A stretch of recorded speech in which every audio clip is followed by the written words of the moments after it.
We're combining all the best old school wisdom with all the top new school methods to bring you the optimal way to coach and play the great game of baseball. This is the 80-20 Baseball Masterclass with Coach Bo. Welcome to this week's get-together here, the 80-20 Baseball Masterclass. Coach Bo with you. So I was watching some highlights yesterday of Christian Yelich. Christian Yelich, most of you know, great baseball player for the Brewers. And he ran down first base, ran down the line, passed through first base, and there was a bad throw from the defense. And he made a slight move towards second base. He kind of flinched a little to his left. And the umpire, once the defense, the opposing team, came up and tagged him, he called him out. The umpire called Christian Yelich out. And Christian Yelich, out of character, went kind of crazy, dropped a bunch of F-bombs, and he got thrown out of the game, of course, which is very out of his character. But nonetheless, what I wanted to share with you wasn't so much that, was I saw a lot of stuff in the baseball community going around, a lot of conversation about coaching this up or teaching our players to not go to the left or go to the right, or basically how to handle this situation and what not to do. And I thought, man, you know what? This is something that is so minute, something that will almost assuredly not change the course of any season, much less a game. And these coaches were talking, and the points were awesome. These points that these coaches were making within the baseball community and discussing this play, they were sharing some great tips and great feedback. But great feedback and great tips and great strategies and great coaching, when it comes to things, when it comes to events like this one that happen once every season at the most, are not, in my opinion, and I truly believe that the world has proven over and over all across the board that spending our time, our valuable time, and the bandwidth of our players, because they're only going to be able to remember and process and implement things out there on the field so quickly and at such volume or at a certain volume, that I truly believe that this was something that should not have been addressed at all. It should have just been, wow, okay, this play happened. Maybe show it to players and say, hey, check out Christian Yelich went a little flinch to the left, make sure you don't flinch, and that's it. But I definitely wouldn't fill up our players' mind, their bandwidth, I wouldn't slow down their processing speed of all the important things and their growth and their improvement of all the important things, such as the hitting approach, throwing strikes and commanding pitches on the mound, fielding ground balls, accuracy with the throws, base running, and insofar as you're talking about being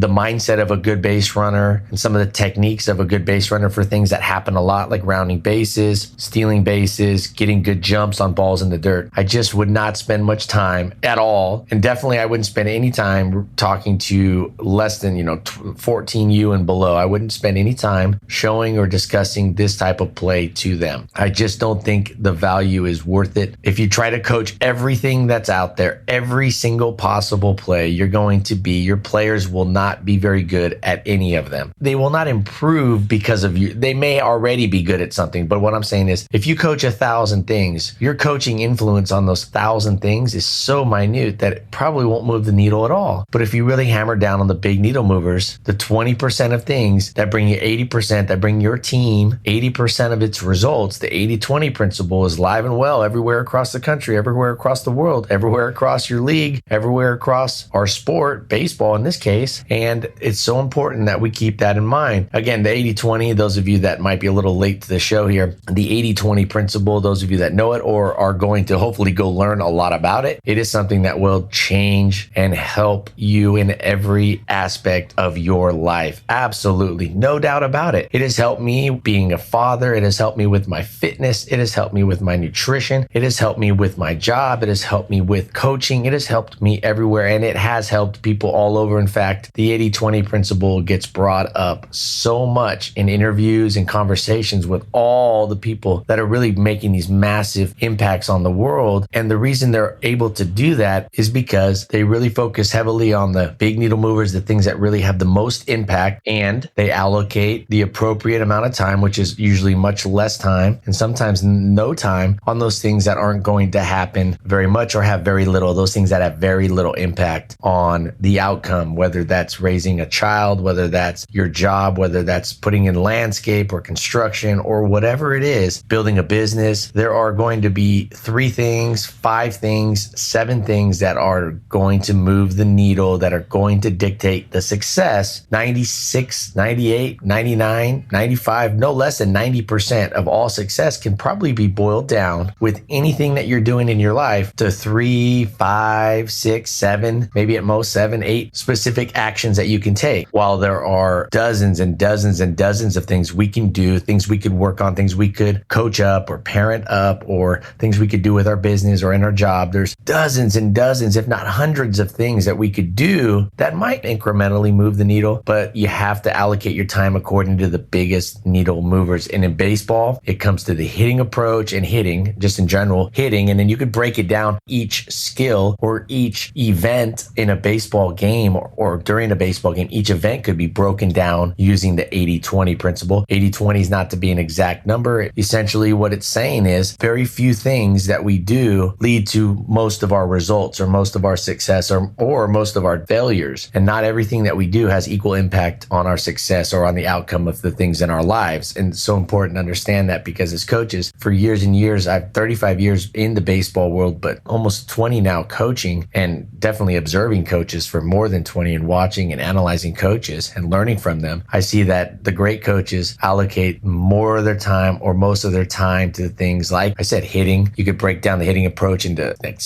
you could break down hitting into the hitting approach, timing, and some of the swing gurus out there, the coaches that really work on the swing, they'll put out things out there in articles or on their websites or in videos or in a tweet. They'll put out their top 2 things hitters or top 3 things that hitters can do. So they broke it down, and those things are the 20% of the vital, 20% of actions that are going to bring 80 to 90% of the results, the success. Those are the things that are going to have a heavy influence on our productivity, on one's productivity. So you could break down pitching into control and the delivery, and you could break it down into subcategories of the 80-20 rule, which is fascinating. In fact, that doesn't get talked about a lot. A lot of people understand the 80-20 rule as an overarching principle, but you actually should break it down into subcategories. So you would say, what are the, for baseball, hitting, pitching are the top 2, because those happen the most. Hitting and pitching happen the most. Pitching happens more than hitting because a hitter doesn't always swing at a pitch, and sometimes pitchers throw pitches so far out of the zone that the hitter really doesn't have to do anything. There's no skill involved. It's like that pitch bounced 6 feet in front of home plate or went over the catcher's head or was way outside, and thus the hitter didn't have much influence or have anything or responsibility on that particular event. But anyways, what I'm getting at there is pitching first, hitting's right up there. Then you break it down into defense. Then base running would come after that. So you could break down defense. Ground balls are definitely come about more often than fly balls. Throwing would probably be number 1. Then ground, when it comes to defense, throwing, position specific throwing, not just sitting there playing catch, not just sitting there throwing it with your partner, but position specific movements followed by a throw, combined with a throw, then ground balls, and then fly balls. And that's because that's how often those events happen in a game. So you got the 80-20 principle and Christian Yelich. This play is something that anytime I see a play that will happen once a season, and sometimes it might just happen every 2 or 3 games, to me, that goes on the very, very, very, very far back burner. Like that, you would have to have a stove with like 30 burners for that to even be on the stove on the very back row. Okay. It's just not worth the time. I see the talk about it. It distracts, and our time is finite. Our learning time is finite. Our time on planet Earth obviously is finite. It's not this infinite amount of time. We don't just have an abundance of time. Time is finite. And if we spend it on X, we can't spend it on Y. And if X is something that's going to happen once a year and have no impact or very minimal chance of having an impact on any game, much less the season, but action or event Y is something that happens every game, every pitch, well, then you can see where I'm going with that. And that's the biggest competitive advantage I see out there in the baseball community, in the sports community, is allocating time, practice time, according to the events, not getting distracted and caught up by the shiny object syndrome. And in other words, like, don't have 6 first and third defenses. In fact, I was watching the College World Series a week or 2 ago, and it boggled my mind that at the Division I college level, the pitchers were were slow to the plate. When there was a runner on first base, the pitchers were 1.6 seconds to the plate. That means from their first move to the time the catcher catches the ball, 1.6 seconds. When you want to be about a 1.3, 1.4, 1.2, you want to be between 1.2 and 1.4. That seems to be the optimal time for most pitchers at the 60-foot distance. And the pitchers were 1.6, 1.65. And then I know those teams, I followed those coaches, and I know they're working on first and third defenses. They're working on bunt defense. If you spend time on a bunt defense, on your bunt defense, or on your first and third defense, but then you go out there and allow your pitchers to be slow to the plate, you've wasted all that time on your bunt defenses and on your first and third. All that practice time could have been used for something else, because the other team, if they're paying attention at all, they're going to be like, why do we need to bunt? Why do we need to get creative and tricky with our first and third? We're just going to steal second. We're just going to do a flat, straight steal of second. The pitcher is too slow. They're not going to be able to get us out. We're just going to go straight to second. We don't need to bunt and waste an out to get them over to second. We're just going to steal. So there's those things that are very important to understand when it comes to coaching, to allocate that valuable,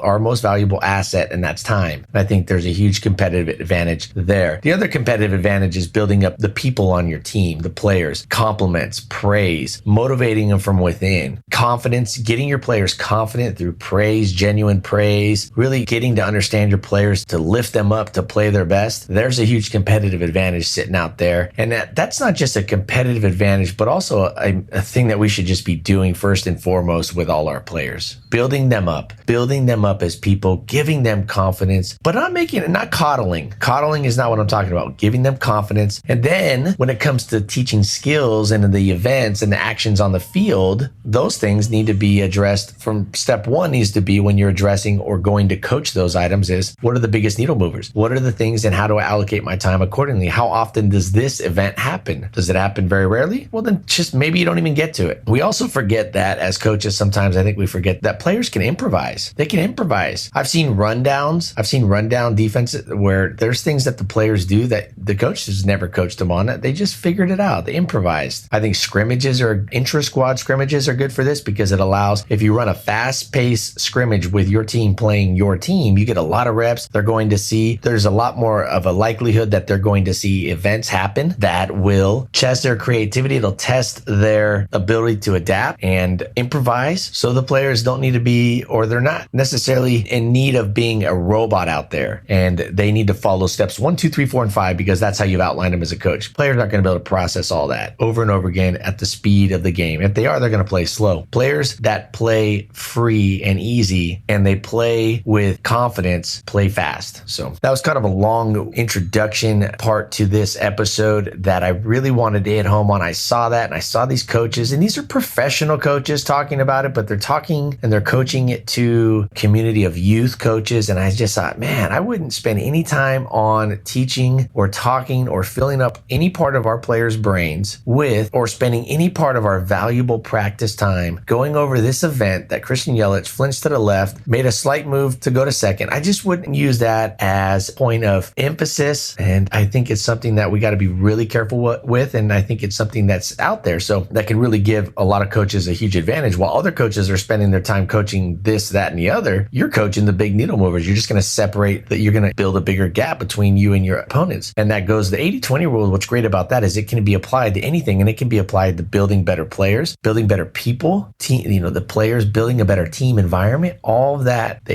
80-20 can address and make better. So now most of us are into summer baseball, or we're taking the summer off, but the baseball season has ended. I want to keep this podcast going once a week, coming to you with good content that will bridge through the summer and into the fall. And I want to keep it as best I can current and relevant to the time of the year. We will definitely cover things during the summer that will be useful in the spring. Of course, all of the stuff we talk about here will be useful year round, but I want to also hit on things that are specific to the time of year it is, for the baseball seasons or off season and whatnot. And I also have some interviews lined up. So with this episode today, what I wanted to hit on, I saw that come up, that Christian Yelich event, and I wanted to hit on that as a good example. And I would highly recommend you go just YouTube Christian Yelich, ejected, it'll pop up because he's not a guy that gets ejected very often, if at all. And go watch that and you'll see what I'm talking about. You'll see exactly, and some of you already saw what he did, and you'll see exactly what I'm talking about in terms of like, this event is not something that we should, as coaches, spend any time on. And if you are, just a small amount of time on coaching this particular event because it's so rare. So the main meat and potatoes of this episode, off-season priorities. In the summer, the off-season priorities should revolve around strength training. So I think strength training for even the younger players, maybe it's not with weights, maybe it's body weight. Strength training, maybe using a little heavier bat during the summer to get some swings in with a little heavier bat. Maybe you jump it up a few ounces to build up some of that wrist strength and shoulder strength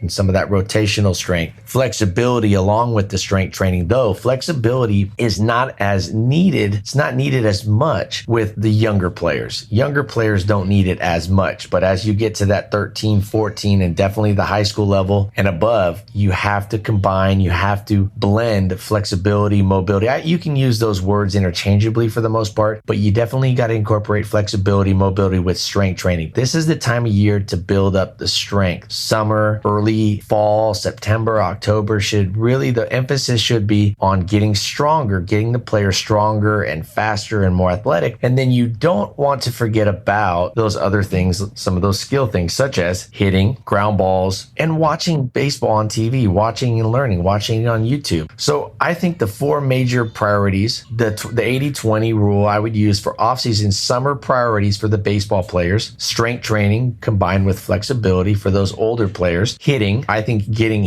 just seeing as many pitches as you can, working on the tee work, getting to the batting cages and just getting a lot of that because that is so rep dependent. Hitting is so much about seeing a lot of pitches because it happens so fast. It happens so quickly. It is the quickest event in all of baseball. It happens so fast and the decision making of the hitter has to come so quickly. The accuracy of the decision to swing or not to swing, where the pitch is going to be when it crosses the plate and predicting that, the angles, the speed, the timing, that is something that really truly needs a lot of reps. So hitting is huge. So strength, getting strong if they're older and they need that flexibility component, combining that. So strength training, even if it's just body weight strength training or just basic body weight squats or one-legged backward hops. Those are just a few examples of the dozens and dozens of things you can do, players to get stronger. So you have strength training, you have hitting, you got ground balls, and then learning and watching the game of baseball. Notice how I left off things on there. I left off like base running, I left off fly balls, I even left off pitching, but I didn't leave off any of that stuff insofar as that the strength training, the flexibility, some athleticism building, speed training, that conditioning part, that strength training part. And I know strength training and conditioning aren't necessarily the same, but for all intents and purposes, for youth coaches, for high school coaches, pretty much outside the professional high level college,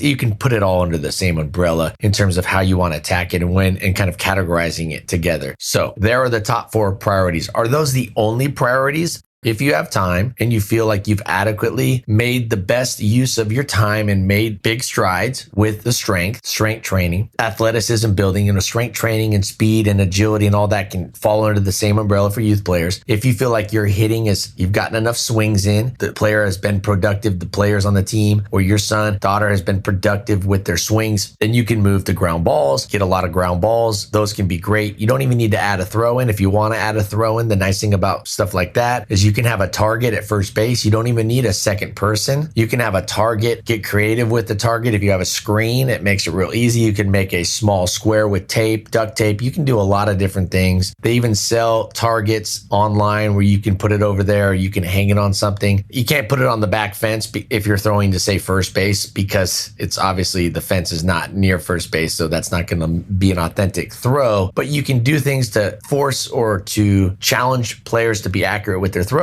or you just hit ground balls and let them rest their arms, just, especially if they were a pitcher. And so a lot of arm issues are overuse issues when players are younger and underdeveloped and still growing. And overuse is subject, of course, it's there's subjectivity. Every player's arm, delivery, workload, nutrition, sleep habits, genetics, they're all going to be different. But the experts in this field, the experts in the field of arm care, the surgeons that deal with the most Tommy Johns, these these surgeons has come out and after study has said, the number one thing we can do for youth players, is to give them some time off their arm, some time off from pitching. Not necessarily strength training and not necessarily from moving, but give their arm some time off from pitching, some rest. I think down the road, they'll figure out a better system than just saying, well, they should take 3 months off straight. Maybe they'll come up with a better system and say, well, you need to take, 1 month breaks here or 2 week breaks here and there. They might come up with a better, studies might, as they do more and more research on arm care and volume loading of the arm and how many pitches a pitcher throws in a given year, in a month, in a season, in a game kind of thing. I think obviously it's definitely dependent on the individual, which makes it very hard to do a study on it. Like any study, the variables are so vast that you can't always account and say and pinpoint this is the best solution or this is the reason this happened. But nonetheless, during the summer, you notice how all of the stuff that I listed here didn't involve a throw. So you saw that commonality as I listed them out. Strength training doesn't involve throwing. Now you could do heavy ball and weighted ball training, but I wouldn't do that during the summer. And I definitely would do that under the strict supervision of somebody who's trained and knows what they're doing with this. But I wouldn't do it during the summer necessarily. I would stick to strength training, especially the legs and the core and the full body, getting stronger, getting faster. Then you have ground balls and then you have hitting, or I should say hitting comes before ground balls. Hitting, reps with the hitting, get to the cages, BP, off the tee, toss, off the tee, toss, hitting, cages. Then ground balls, I would get a lot of ground balls. I would buy it. If you're coaching and you're working with, say, your son in the off season, in the summer, and you're taking them out, get 3 buckets of baseball or 4 buckets. I always recommend getting, if you're working with your team, I've been very upfront. I think you should have 4 full buckets and 4 empty buckets. I like having the empty buckets, one, because buckets are cheap. It's the baseballs that are expensive. So having an extra bucket that's empty, it doesn't really cost you much more, but it allows you to put a bucket where the players are at, where they're fielding, where the drill is ending, so they don't have to throw it across a diamond or you don't have to go pick them up later. They can dump them in the bucket. It's just much more efficient and effective that way. Drills are just great. But if you're out there coaching during the summer, sometimes you're going out there with your kid, just your kid or your kids. I highly recommend you have 2 full buckets of baseballs. Invest in the baseballs, take care of the baseballs, and they'll last a long time, but have 2 full buckets of baseballs and 2 empty buckets. So that can keep the ground ball drill going or the batting practice drill going without having to stop, put the bat down, and then come back and set up. So I'm throwing in some tips here into each of these little parts, each of these 4 parts. Strength training. So to encapsulate it all, to summarize it all, the 4 major off-season, or should I say summer actions that players and coaches should be doing are, number 1, getting stronger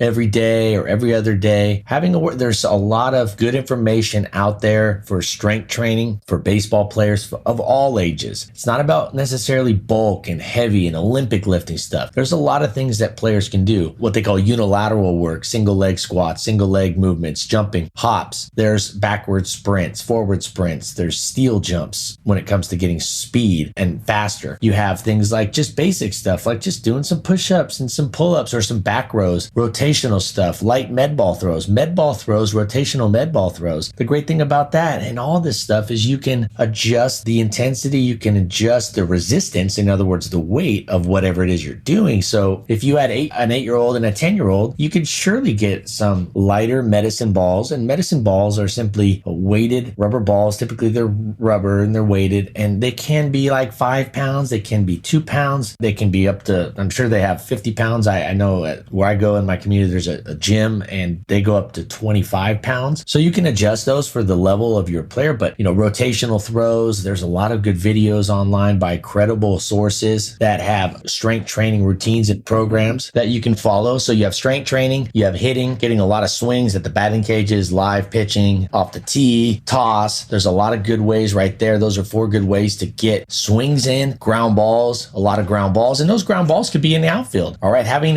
your kid charge and come up and make the throw, or just mimic the throw if you want to rest their arm. Many youth pitchers, and this goes back to what I was discussing a few minutes ago, and that is a lot of youth players are pitchers. A much higher amount of the players on a youth team pitch versus like professional teams and college teams and even high school teams. In fact, the word PO, like pitcher only, doesn't really even come into play until high school, and typically not even until varsity high school. And so you may adjust the summer drill when it comes to ground balls specifically. You may adjust that depending on the player that you're coaching. If they didn't pitch at all during the season or very limited, then you can add the throws into the ground ball balls, in my opinion, into the fly ball. I wouldn't work a lot on the fly balls that, in the summer. If you have extra time, you can hit them some fly balls, but definitely a lot of ground balls, even ground balls in the outfield where they're charging or working angles on ground balls, working to kind of get around and taking good angles on hard hit ground. I mean, obviously these are ground balls to the outfield. These are line drives that turn into 2, 3, 4 hoppers. And then I truly believe the next best thing you can do, the fourth part of a great summer routine, off-season routine, is to watch baseball. Go to the game, go to the minor league game, get out there to the game, go early, watch those players do their thing before the game. Not just stay after to get autographs and things, which is cool, but get there early, watch some of that pregame work, go to a spring training event. I know that's not till February, but take your kid to spring training if you can. That's a good experience. Get on those back fields and watch that. But during the summer, you can watch games on TV, you can watch highlights on YouTube or whatever platform you like. If you don't like YouTube, you can use another one. They kind of are the monopoly right now, but they have a lot of great videos. There's so much good content videos out there where you can watch this stuff. You could type in like high IQ baseball players, high IQ baseball plays, and there will be a dozen videos on there that'll show players in the major leagues. So it's not youth, but it's major league players. It's definitely usable, and it's definitely stuff that young players can learn from. There will be play after play after play of players, and sometimes it's players that your kid knows, which is even better. So there's that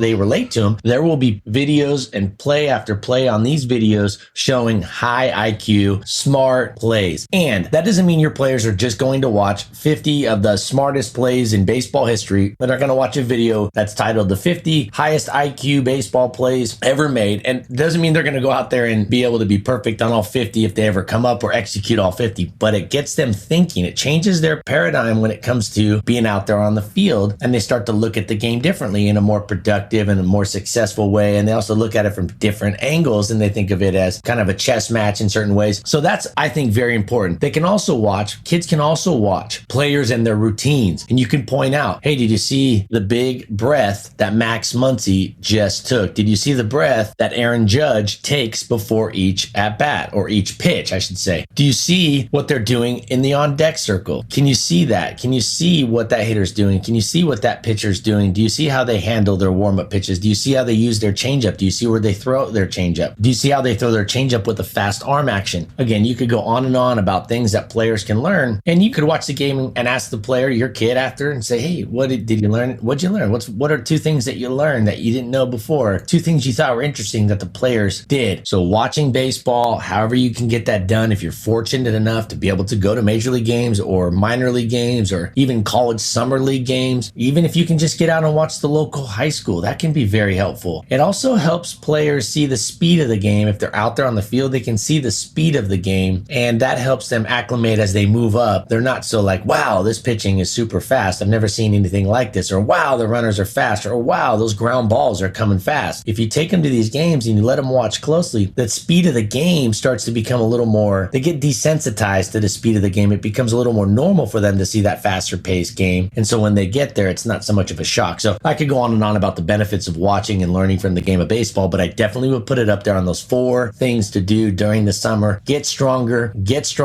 And that might just be a 30-minute routine every day. That might be 15 minutes a day. It may be 1 hour every other day, maybe 45 minutes. Pick a number that the player, your kid, your team, your players will complete, and then stop there. Whatever it is. And some of them may be good for 30 minutes every other day, 15 minutes a day, an hour every day. It just depends on the player. Strength training, hitting, pitches, see pitches, swings, get the swing, get the timing. Just a high rep, high volume of seeing pitches come in, whether it's the batting cages or live pitching, even better. Do as much of that as you can. Well, tee work is great. I love using a tee, and I'll get into this also. We'll get a little deeper into this on another episode. I love using the tee to mimic 2-strike, good pitches that pitchers have made that are really hard for hitters to hit. I love putting the tee in areas that mimic a location that is technically a strike or close to the strike zone, close enough that the umpire may call it, but a challenge for hitters to hit. I love doing that with the tee because it gives a high volume of reps of these difficult locations to hit. So you got tee work, you got toss work, you got live BP, you can go batting cage, get a lot of that in. Ground balls, get out there, get a lot of ground balls, maybe the occasional fly ball. I think ground balls are so much more difficult for players as a whole to get really good and fluid at, consistent at. I think fly ball is a little more natural. They do it a little more on the playground. The other sports like football and things like that, the ball catching things is a little easier, I think, than fielding things bouncing at them off the ground. That's not something they see a lot of unless it is in baseball and it's done on a practice field. And then you have watching baseball, learning more about the baseball, getting smarter with the IQ, the baseball IQ, and there's strategies and things to do that. At a bare minimum, just watch YouTube highlights. Next is watch live games. The next best thing is go to games, go to the local games and watch those take place. So there's 4 steps right there, 4 things you can do during the summer. Notice I left off a handful of things that are super important. I just don't think that they are the main needle movers, the big needle movers. They should not be the main focus during the summer. If you have time to get to it, you have a lot of free time. If your job allows that, or your kid is willing to put that extra time in, then you can add those extra layers if that's something that is doable for you, your team, your kid. So you got 4 specific steps, 4 specific action steps, action items to get more productivity out of the summer. And it's important to understand that there are different parts of the year that need and facilitate, I should say, that require a different set of focus. Things become a priority in the summer that aren't so much a priority during the season. And things during the season, there are going to be things in the season that are a higher priority than things that'll be more of a priority in the off season or the summer. And I'm sure you all understand where I'm coming from with that. All right, this has been our weekly get together. I want to thank all those coaches that are helping to support the podcast using the link in the podcast app that you're using. There's a link right there. It's a quick, less than 2-minute process to support the podcast. So thank all of you that are doing that already. Much appreciated. We'll keep this show rolling along week to week. Speaking of week to week, next week in episode 87, should hitters hit the ball the other way? Should hitters pull the ball? Or should hitters hit the ball back up the middle? Next week, I'll give you a specific action plan to teach your hitters. That's the optimal, in my opinion, the optimal way to go about handling this and where to hit the ball. And we'll talk about that next week. So after next week's episode, you'll know exactly how to go out and coach your hitters when it comes to hitting the ball the other way, or should I pull the ball, or should I hit the ball up the middle, should I work gap to gap, etc. I look forward to seeing you back here next Tuesday when the next episode comes out. Until then, take care of yourselves and take care of your health so you can help take care of your family better, take care of that family of yours, and take this information and go out there and do your part, do your best to help lift up the baseball community, make it a better place. And that's the end of this episode. We'll catch you on the flip side. Bye. This has been the 80-20 Baseball Masterclass. Take it to the field.